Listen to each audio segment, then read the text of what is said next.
Minuto Bola. Está começando agora mais um programa Minuto Bola, na apresentação de Vitor Junquilho, Daniel Romanelli e Léo Rodrigues. E hoje o programa vai ser sobre a 14ª rodada do Brasileirão.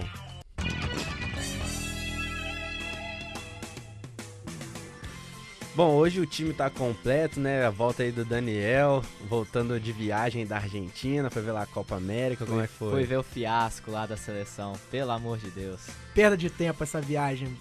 Não, mas no final foi tudo bom, correu tudo bem. Apesar dos resultados, né? Foi uma viagem que pôde conhecer outros lugares, né, um novo país, uma nova cultura. Isso é bom. Bom, então vamos lá, né, para 14ª rodada. Vamos seguir, então, os jogos desta quarta-feira.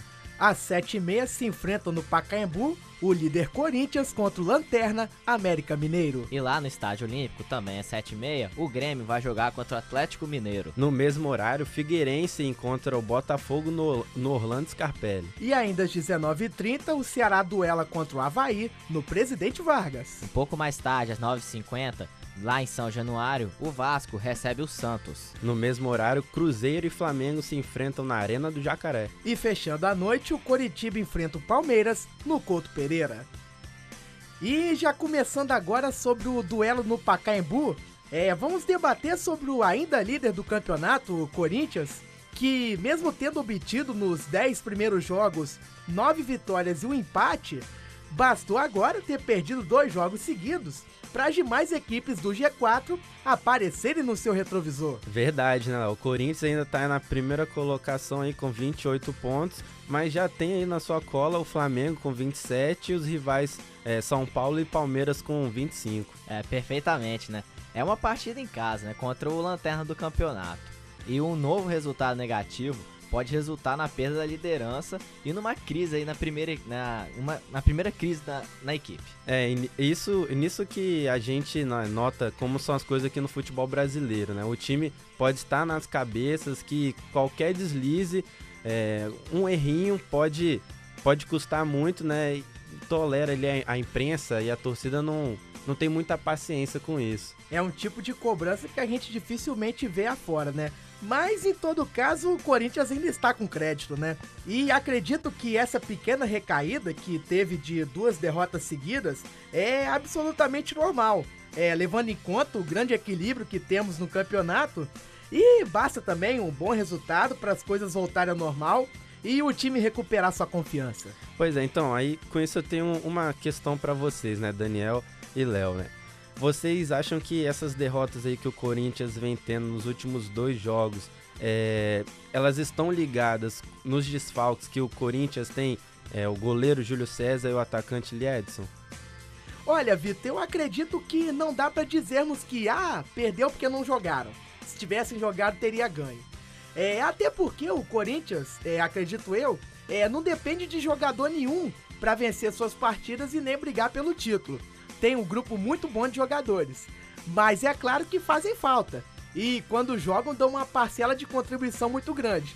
Ou seja, a presença deles nesses 2 jogos deixaria o Corinthians mais forte, mas não garantiria vitória ao Corinthians. Olha, gente, eu acredito que o Liedson faz mais falta do que o Júlio César, né? Porque é o homem-gol da equipe, né? E tá com, agora não recordo muito bem quantos gols ele tem no campeonato, mas ele com certeza faz muito mais falta que o Júlio César. Nos gols que o Renan tomou, eu acredito que nenhum deles ele teve a culpa. Tanto naquele jogo lá do Cruzeiro, lá da grande felicidade que o Alisson chutou de longe, acabou encobrindo ele. Verdade. Não, eu acredito que o Renan não teve culpa. Aí voltando a falar, Liedson faz mais falta, com certeza. Olha, eu discordo, assim, na minha opinião, acho que o Renan ainda não tem aquela maturidade que o Júlio César já criou, já desde novo nas categorias de base do Corinthians, sabe a responsabilidade que é você, né, ter que suportar ali a pressão da torcida, da comissão técnica. Então, eu acho que o Liedson faz muita falta, mas entre os dois, o Júlio César faz mais falta que o Liedson, apesar do Liedson ser o homem-gol, né, que o Emerson não vem fazendo muito. Fez o primeiro gol agora dele, né? Exatamente. E até lembramos que já citamos no programa anterior, o Júlio César, nas 10 partidas em que ele tinha feito pelo Corinthians, sofreu apenas 4 gols. E o Renan, mesmo que não tenha tido culpa nos gols, mas nessas 2 partidas ele já sofreu 4 gols, né?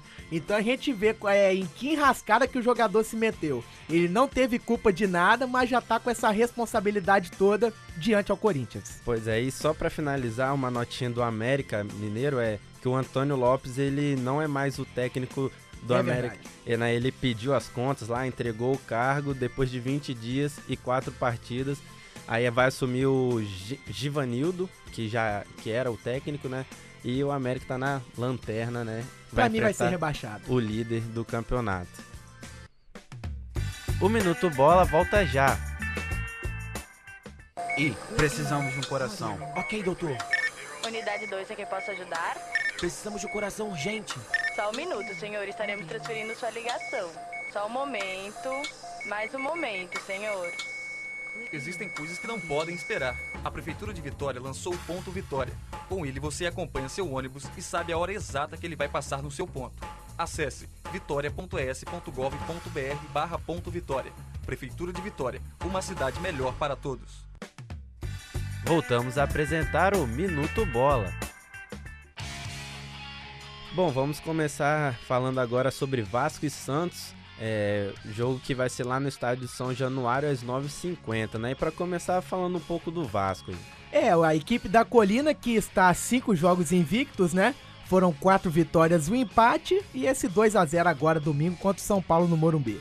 Pois é, a última derrota da equipe foi na 8ª rodada e foi contra o Corinthians. Exatamente, Daniel. E é uma boa campanha, né? Para quem dizia não estar tão interessado no campeonato, pois venceu a Copa do Brasil, né? Existia essa suspeita e o Vasco tá mostrando que não tem nada disso.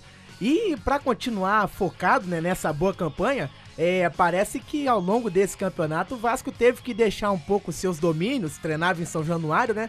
E agora tá treinando no CFZ, não é isso, Vitor? Exatamente, né? Antes foi porque teve os Jogos Mundiais Militares, aí teve que deixar porque estavam sendo o São Januário estava sendo utilizado para as partidas que estavam tendo, né?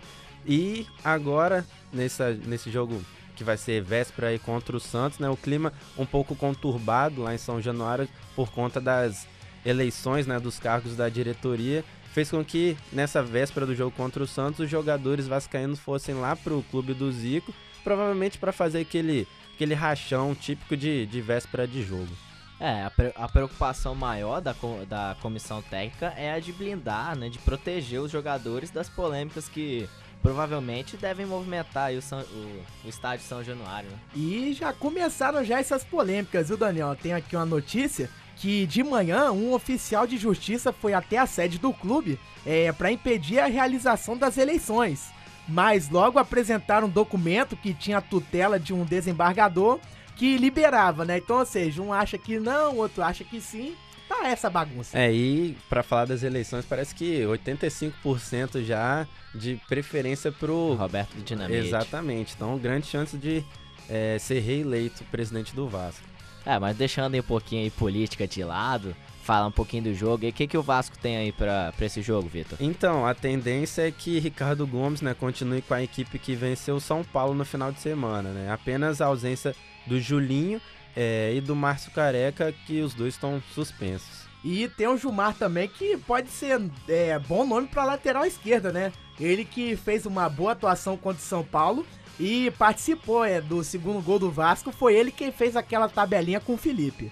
Provavelmente, Léo. E o Eduardo Costa também, né? Ele foi barrado desse jogo contra o São Paulo.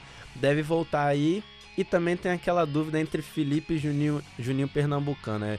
O Ricardo Gomes ainda tem aquela dúvida de quem começa, quem entra depois. Talvez seja até critério dele, né? Joga um e depois joga o outro, né? Que são 2 jogadores experientes. Pra sempre manter o nível bom da equipe, né? E o Santos, então? Como é que vai pra essa partida aí, Vitor? Então, Daniel, não deve ter nenhuma surpresa, né? O Muricy deve manter o quarteto ali no meio campo, com Arouca, Ibson, Elano e o Ganso para esse jogo. E o meio campo, na minha opinião, ideal para qualquer clube brasileiro queria ter esse meio campo. Com certeza. E eu pergunto a vocês se é o meio campo ideal, porque o Adriano e o Henrique, eles estão treinando com bola, mas o departamento médico vetou a atuação deles nesse jogo contra o Vasco, na quarta-feira. Aí eu pergunto a vocês se a entrada de um desses dois seria adequado ou esse meio campo que vai enfrentar o Vasco, que deve enfrentar o Vasco, é o mais adequado. Eu acredito que devia manter, né? O Arouca, Elano, o Ibson e o Paulo Henrique Ganso, né? Eu não vejo o time do Santos ficando mais forte de outra maneira. Pra mim, esse quarteto é o que o Santos tem de melhor. Olha, eu concordo com você também, Léo. Eu acho que também tem que manter esse quarteto, mas agora tem aquela coisa, né? A equipe fica um pouco ofensiva. Fica desguarnecida lá atrás. Exatamente, né? Só lembrar aí, já levou 5 do Flamengo, agora levou 3 do Atlético Paranaense, ou seja, 8 gols em 2 jogos. Pois é, aqui tem dados com a equipe com o Adriano, volante de ofício, ele né, já com a equipe santista com ele jogando, com o Adriano jogando, foram 17 jogos e apenas 11 gols sofridos. Já nessas últimas 5 partidas, a equipe já levou 12 gols, ou seja, é uma diferença, né, muito grande. Né? Na 17ª colocação, o Santos precisa vencer o Vasco para se distanciar ainda mais do rebaixamento, né, já que ele está liderando ali o Z4, o Santos. E em quinto colocado com 24 pontos, o Vasco ele quer vencer para um lugar mais ao sol. Exatamente. E também, só para lembrar, né, Santos tá com 3 partidas ainda menos. E o jogo que você vai falar, Daniel, que é sobre o Flamengo e Cruzeiro, né? Exatamente, Vitor. Bem, falando então de Flamengo e Cruzeiro, sobre os times, cada um conta aí com um desfalque, né? Do lado do Cruzeiro a gente tem aí o Roger, né, que não vai jogar devido a uma lesão no tornozelo esquerdo. E do lado do Flamengo, o Williams está suspenso por ter recebido o 3º cartão amarelo. Apenas um desfalque, né, para cada equipe e um jogo que promete, né? O Flamengo vem de 2 vitórias e o Cruzeiro vem de uma derrota em casa. Esse jogo que marca o reencontro de um jogador que não traz boas recordações pro torcedor rubro-negro. E esse jogador atende pelo nome de Montilho, né? A gente lembra que ele foi o grande astro da Universidade do Chile, quando eliminou o Flamengo na Libertadores de 2010. E também teve um jogo pelo Brasileirão do ano passado, em que ele teve uma atuação marcante na vitória do Cruzeiro de 2-1 sobre o Flamengo. Pois é, realmente aí o Montilho é o jogador a ser marcado, aquele que faz a diferença. Mas também aí no lado do Flamengo, a gente tem aí o Ronaldinho Gaúcho, né, que vem jogando muita bola, é o artilheiro aí do campeonato com 9 gols e vem aí liderando a equipe.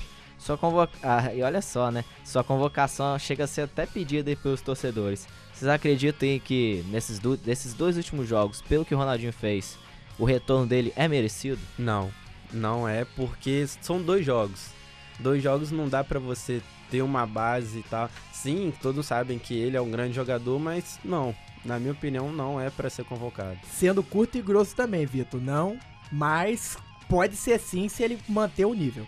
Faço de suas palavras as minhas palavras também. Pois é, né? E o Flamengo não vai contar com o Wellington e com o Williams, né? O Williams que é o grande roubador de bola ali. Cão de guarda no meio de campo. Pois é. E a equipe do Cruzeiro, todos querem atenção sobre o Ronaldinho, né, que é o grande astro da equipe.